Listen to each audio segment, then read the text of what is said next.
कहानी की शुरुआत होती है गिलबर्ट से। गिलबर्ट अदालत में पेश हुआ था। उसकी पेशी की वजह यह थी कि उसने बैंक में चेक्स का घोटाला किया था। उसको 18 महीने की सजा सुनाई गई और उसके बाद वो जेल में 6 महीने रहा। उसके बाद वो जेल से वहां से भाग गया। वो वहां से भागकर कनाडा का जो बॉर्डर था उसको पार कर गया और उसके बाद वहां पे जाके उसने आइसक्रीम बेचने का फैसला किया, लेकिन उसके लिए उसको अपना आईडी कार्ड चाहिए होगा, लेकिन उसके पास तो कोई आईडी कार्ड था ही नहीं। उसके बाद वो वहां से निराश होकर आगे चला गया और आगे जाकर एक भिखारी बैठा होता है। उसने उस भिखारी को $22 दे दिए और उस $22 के बदले में उसका जो आईडी कार्ड था वो उससे खरीद लिया और अब उसका नाम गिलबर्ट से रॉबर्ट हो गया पेपर्स में। और उसके बाद वो जो कार्ड था वो उसने जाके उस आइसक्रीम वाले को दे दिया। उसके बाद उसने एक धर्मशाला को ढूंढा और वहां पे वो रहने के लिए चाह रहा था। उसने दरवाजे को खटखटाया तो एक लड़की ने वहां पे दरवाजा खोल दिया। उसका नाम एंड्रिया था और उसने वो रात वहीं पे बिताई और उसके बाद अगले दिन से ही उसने जो आइसक्रीम थी वो बेचनी चालू कर दी और उसके बाद उसने काफी अच्छे पैसे भी कमाने शुरू कर दिए थे। लेकिन शायद उसकी जो किस्मत थी वो खराब थी। थोड़े दिन में क्या हुआ कि वो जो कंपनी थी वो कंगाल हो गई, वो बंद हो गई। उसके बाद वो काफी दुखी हो गया। वो अपना जो दुख था उसको भुलाने के लिए एक बार में चला गया और जिस आदमी की वो बार थी उसका नाम टॉम था और वो एक बहुत बड़ा गैंगस्टर था। पुलिस थी जो वो उसके पीछे पड़ी रहती थी, लेकिन कभी भी पुलिस के पास उसके खिलाफ कोई बड़ा सबूत जो था वो हाथ नहीं लगा। इस वजह से अब तक वो बचा हुआ था और जब गिलबर्ट वहां से उठ के चले जाकर बाहर जाने लगा था तो वहां पे वो एक पुलिस वाले से टकरा जाता है और वो जो पुलिस वाला था वो वहां पे जो टॉम था, वो जो गैंगस्टर जिसकी वो बात थी, वो उसकी जासूसी करने आया था। उसके बाद जो गिलबर्ट था वो वहां पे धर्मशाला में गया और उसने उस लड़की से डेट के लिए पूछा और उसके बाद उन दोनों में नजदीकियां बढ़ गई और उसके बाद वो दोनों साथ में ही रहने लगे। और कुछ दिनों बाद उसने गिलबर्ट ने अखबार को देखा तो अखबार में उसने ये देखा कि न्यूज थी जहां से वो जेल से भाग के आया था। सरकार बहुत जोर लगा रही थी उसको पकड़ने के लिए और दूसरी तरफ वो जो लड़की थी जिसके साथ वो रहने लगा था वो प्रेग्नेंट थी। वो उसको खुशखबरी देती उससे पहले वो उस लड़की से बोलता है कि मुझे अपने काम के सिलसिले में जहाँ से काफी दूर बाहर जाना पड़ेगा और उसके बाद वो पुलिस से बचने के लिए वैंकूवर में चला गया और वहाँ पे उसने काफी जो नौकरी है उसको ढूंढने की कोशिश की, लेकिन उसको कोई भी नौकरी उसके हाथ में नहीं आई। उसके बाद अचानक से एक दिन उसकी नजर ना जो बैंक का ट्रक होता है जिसमें पैसे भर के लाते हैं उसके ऊपर पड़ गई। तो उसके दिमाग में आइडिया आया कि क्यों ना चोरी की जाए और उसी वक्त उसको कॉल आया उस लड़की का और उसने बताया कि वो उसके बच्चे की मां बनने वाली है। तो वो और भी खुश हो गया और जो उसका चोरी करने का इरादा था वो और भी पक्का हो गया। और उसके बाद जो गिलबर्ट था वो उस बैंक के अंदर चला गया। वहां पे जाके उसने अच्छे तरीके से बैंक की निगरानी की, सारा कुछ देख लिया कि कहाँ पे क्या है, उसकी सिक्योरिटी की भी सारी जानकारी ले ली। उसके बाद वो शहर में एक दुकान पे गया जहाँ पे एक्टर का सामान मिलता था, भेस बदलने का सामान मिलता था। वहाँ पे उसने बताया कि वो एक एक्टर है और वहाँ से उसने कुछ चीजें ले ली जिससे वो अपना भेस बदल सकता था। उसके बाद वहाँ पे उसने अपना जो सिक्योरिटी गार्ड का भेस बना लिया और उस बैंक में दोबारा गया। वहाँ पे उसने सारे जो कैमरा थे उनके बारे में जानकारी ली। उसके बाद उसने जो सिक्योरिटी रूम था वहाँ पे जाके सारी जानकारी अपने पास इकट्ठी कर ली और उसके बाद उसने जो सिलिकॉन होती है जिससे चेहरा बदला जा सकता है उस चीज की भी कुछ ट्रेनिंग ली, कुछ चीजें उसके बारे में भी सीख ली। उसके बाद जो गिलबर्ट होता है वो अपना भेस बदल लेता है और अपनी पहली चोरी करने के लिए बैंक के अंदर चला जाता है। अंदर जाकर उसने एक लड़की को एक पेपर दे दिया जो कि एक पर्ची के ऊपर लिखा हुआ था कि सारे पैसे निकाल दो और उसने जो अपनी बंदूक थी वो उसके टेबल के ऊपर रख दी और उस लड़की ने सारे पैसे उसको निकाल कर दे दिए, लेकिन वो भूल गया था कि वो अपने साथ कुछ लेके ही नहीं आया, वो पैसे किस चीज में डाल के लेके जाएगा। उसके बाद वो जो लड़की होती है उसने अपने पर्स में वो सारे पैसे डालकर गिलबर्ट को दे दिए। और दूसरी तरफ जो गिलबर्ट था उसकी जो नकली नाक लगाई हुई थी वो उतरने वाली थी, लेकिन मौका बचा के उसने अपने आप को कवर कर लिया और उसका जो भांडा था वो फूटने से बच गया। उसके बाद वो पैसों को लेकर वहां से चला गया। उसने जहां से वो कपड़े लिए थे वहां पे वो कपड़े दिए। उसके बाद उसने वो सारे जो पैसे थे वो अटैची में रखे और उसके बाद वो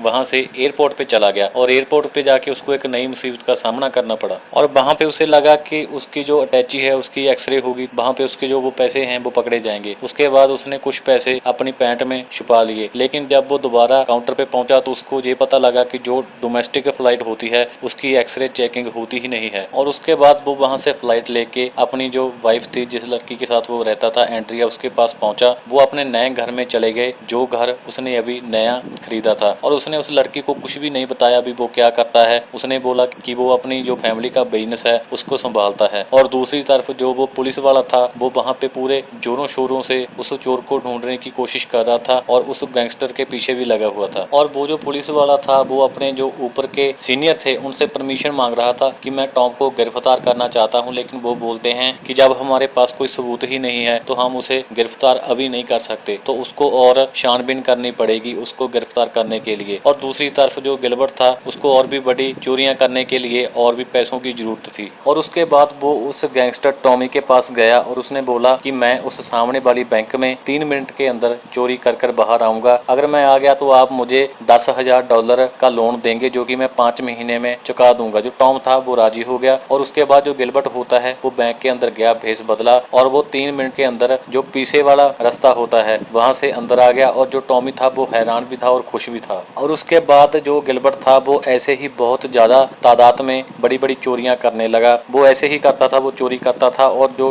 डोमेस्टिक फ्लाइट होती थी उसको लेके दूसरी जगह चला जाता था। और ऐसे करते करते वो फ्लाइंग बैंडिट के नाम से मशहूर हो गया। अब तक वो 36 चोरियां कर चुका था। और उसके बाद वो धीरे धीरे इतना ज्यादा अमीर हो गया, अभी उसने कई सारी महंगी गाड़ियां खरीद ली। और उसके बाद जो उसके पास और भी पैसा पड़ा रहता था वो अपनी तिजोरी में रखता था। वो इतना ज्यादा अमीर हो गया था कुछ ही समय में कि वो वहाँ के जो काफी अमीर लोग थे उनके साथ उठने और बैठने लग गया था। और उसके बाद जब उसने वो जो टॉम था गैंगस्टर, उसका जो कर्जा लिया था $10,000 का, वो जब उसने उतार दिया तो उस टॉम ने उसको ज्वेलरी की शॉप जो थी दुकान वो लूटने का ऑफर दिया। और दूसरी तरफ जो पुलिस का ऑफिसर था वो टॉम के पीछे बहुत ही हाथ धो के पड़ा था। और वो जो पुलिस वाला था उसने इस मिशन का नाम कैफे रखा हुआ था। और उसके बाद वो जो पुलिस वाला था वो अपने साथियों के साथ मिलके वो जो टॉम था उसके वो गैंगस्टर के ऊपर नजर रखने लगे। उन्होंने उनके जो 2 गुंडे थे उनको पकड़ने का फैसला कर लिया। उनके पास जो तस्वीरें थी उसमें गिलबर्ट की तस्वीर भी थी, लेकिन उनको ये नहीं पता था कि ये कौन है। और उसके बाद जब गिलबर्ट अपने घर पे था तो वो जो उसकी वाइफ थी वो लड़की वो अचानक उसके कमरे में आ गई और उसने अपने बेड के ऊपर ही बहुत सारा जो पैसा था वो ऐसे ही बिखेरा हुआ था। उसने पूछा कि इतना सारा पैसा तुम्हारे पास कहाँ से आया? तो उसने तब उसको सच बताया कि वो बैंक में चोरियां करता है। और उसने कहा उस लड़की ने कि मुझे शक है तुम्हारे ऊपर, मुझे साबित करके बताओ कि तुम सचमुच चोरियां करते हो। उसके बाद वो उस लड़की को अपने साथ में ले गया चोरी करने के लिए। वहां पे जाके उसने उसके सामने बैंक में गया, भेष बदल कर चोरी की और थोड़ी ही देर में वो जो पैसे थे चोरी के वो लाके उस लड़की को दे दिए। और वो हैरान हो गई थी कि उसने बड़ी ही सफाई से बैंक में चोरी कर ली थी। उसके बाद वो दोनों घर में आते हैं और वो उसको बोलती है कि तुम पकड़े भी नहीं जाओगे, इसका वादा करो और एक समय के बाद तुम ये सब करना चोरी छोड़ दोगे। और दूसरी तरफ वो जो पुलिस वाला था वो टॉम के कारोबार के ऊपर नजर गड़ाए हुए था। और एक दिन जब गिलबर्ट उसको मिलने आया तो उन्होंने एक और ज्वेलरी शॉप को लूटने का प्लान बनाया था। तो टॉम ने अपना एक आदमी भी उसको दे दिया था कि ये तुम्हारे साथ रहेगा। और उसके बाद वो जो पुलिस ऑफिसर होता है वो भी अंदर आ गया और वो जो पुलिस वाला था वो टॉम को बोलता है कि तुम्हारे खिलाफ जल्द ही जो पुलिस का अरेस्ट वारंट है वो निकलेगा। उसके बाद वो बाथरूम में चला जाता है। वहाँ पे उसको जो गिलबर्ट होता है वो दिखाई देता है और उसकी जो नाक होती है वहाँ पे ना सिलिकॉन का एक टुकड़ा लगा हुआ रह जाता है। उसकी वजह से उसको उसके ऊपर शक हो जाता है। उसके बाद वो जो पुलिस का अफसर होता है वो शहर की जितनी भी दुकानें होती हैं भेष बदलने वाली, कपड़ों वाली, वो सारी दुकानें के ऊपर जाता है और वहाँ पे चेकिंग करता है। और उसी रात जो वो पुलिस वाला होता है उसको एक कॉल आती है कि एक आदमी दारू पी के गाड़ी किसी चीज में मार दिया। और वो जो गुंडा होता है वो उसी टॉम गैंगस्टर का गुंडा था और वो उनके हाथ लग गया था। और उन्होंने उस गुंडे से सारा कुछ पता लगा लिया कि जो गिलबर्ट है वो रॉबर्ट के नाम से भेष बदल कर रह रहा है और वो चोरियां करता है टॉम के साथ मिलके। और उनको ये बात का भी पता चल गया कि जो वो फ्लाइंग बैंडिट नाम के साथ मशहूर आदमी है वो और कोई नहीं, वो गिलबर्ट ही है। और उसके बाद उस आदमी ने उनको ये भी बताया कि वो एक बहुत ही बड़ी चोरी करने की कोशिश करेंगे और उसकी फिराक में वो हैं। उसके बाद वो बहुत ज्यादा उत्सुक था इस केस को जल्दी से सुलझाने के लिए। और उसके बाद उसने वो जो दुकान थी उसके ऊपर जाके पूछताछ की जहाँ से वो कपड़े लिया करता था। और उसके बाद उसने सारी जो पुलिस की चौकियां थी वहाँ पे बता दिया कि इस दिन यानी कि आज किसी बैंक में चोरी होने वाली है। और उसी वक्त जो गिलबर्ट था और उसका जो साथी था वो चोरी करने के लिए अपने काम में जुट गए। उन्होंने कैमरे को ठीक करने वाले का भेष बदला हुआ था और उनको ये बात का पता बिल्कुल भी नहीं था कि उनके पीछे कई सारे पुलिस वाले भेष बदल कर लगे हुए हैं और उनको उनकी चोरी करने का पता है। उसके बाद वो लोग उस दुकान में गए और उन्होंने चोरी करनी शुरू कर दी। और वहीं पे उनको जो चोरी करने के दौरान ये दिखा कि वो जो पुलिस का अफसर था वो वहाँ पे आने लगा और वो किसी तरीके से बचते बचाते हुए वहाँ से भाग निकले। लेकिन जो गिलबर्ट का साथी था उसका एक हथियार वहीं पे बैंक में रह गया था। उसके बाद वो दोनों वहाँ से भाग निकले और वहाँ पे काफी भीड़ थी उस इलाके में। जैसी ड्रेस उन दोनों चोरों ने पहनी थी वैसी ड्रेस वहाँ पे कई और लोगों ने भी पहनी थी वहाँ पे, इसलिए उनको परेशानी हो रही थी पुलिस को। लेकिन वो जो पुलिस का आदमी था वो भी बहुत चालाक था। वहाँ पे उसने एक इमरजेंसी का अलार्म बजा दिया, जिसकी वजह से वहाँ पे भगदड़ मच गई और उसको पता चल गया कि गिलबर्ट और उसका साथी कौन है। और उसके बाद जो वो पुलिस का अफसर था उसने अपने आदमी उन दोनों के पीछे लगा दिए, लेकिन किसी तरीके से वो वहाँ से भागने में कामयाब हो गए। उसके बाद उसने उस लड़की को, अपनी वाइफ को फोन लगाया और उसको बोला कि अपना सारा सामान पैक कर लो, हमें आज ही अभी यहाँ से निकलना होगा। और उसके बाद जब गिलबर्ट अपने घर पे पहुंचा तो उसकी बीवी के पेट में दर्द शुरू हो गया था, उसको डिलीवरी होने वाली थी। उसके बाद वो उसको लेके सीधा हॉस्पिटल में गया, वहाँ पे उसने एक लड़के को जन्म दिया। उसके बाद जो वो पुलिस थी, जब उसने उसके घर पे छापा मारा तो वहाँ पे उनको ये पता चला कि वहाँ पे तो कोई रहता ही नहीं है। उसने अपना जो ठिकाना था टॉम गैंगस्टर के साथ मिलके पहले ही बदल लिया था। और उसके बाद जो गिलबर्ट था वो अपनी वाइफ के साथ और अपने बच्चे के साथ उस घर में काफी समय तक रहने लगा और पुलिस उस हथियार के ऊपर छानबीन कर रही थी। और अचानक एक दिन फिर वो जो टॉम गैंगस्टर था वो उनके घर पे आता है और वो जो टॉम गैंगस्टर था वो दोबारा फिर से गिलबर्ट से चोरी करवाने का इरादा रख के आया था। उसने उसके जो आगे के प्लान थे उनके बारे में उससे पूछा। उसने बोला कि अब मैं चोरी नहीं करना चाहता, अब मैंने वो सारे काम छोड़ दिए। लेकिन जब जो टॉम था वो वहाँ से चला गया, उसके बाद उसने अपने लॉकर तिजोरी में पैसे देखे तो पैसे खत्म ही होने वाले थे। और जो उसकी वाइफ थी वो उसको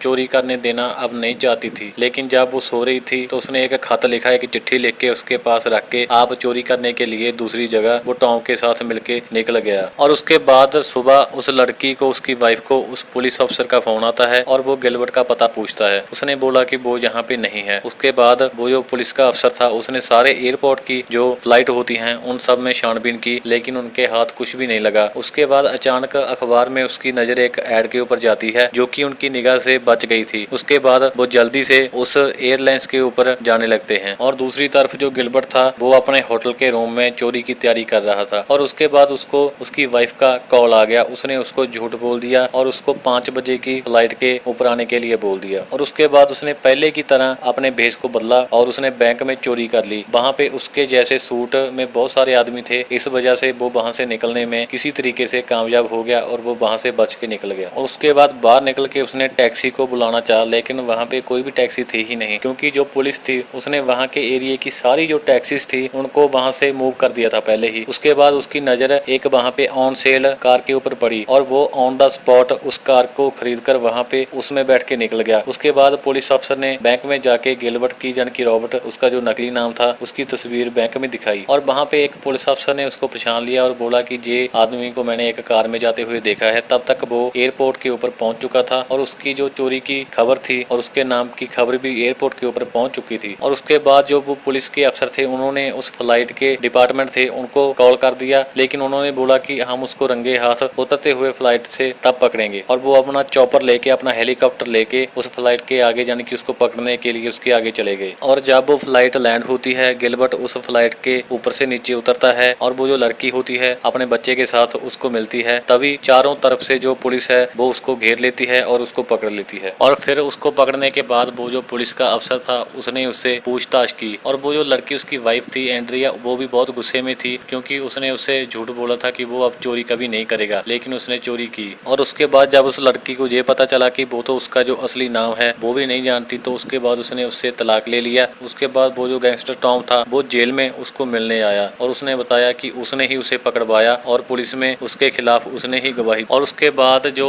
गिलबर्ट था उसको 59 यानी कि 59 बैंक्स को लूटने की सजा 20 साल मिली। तो अगर आप ऐसी ही और भी फिल्मों की कहानियां सुनना चाहते हैं तो चैनल को सब्सक्राइब कर सकते हैं, लाइक कर सकते हैं। धन्यवाद।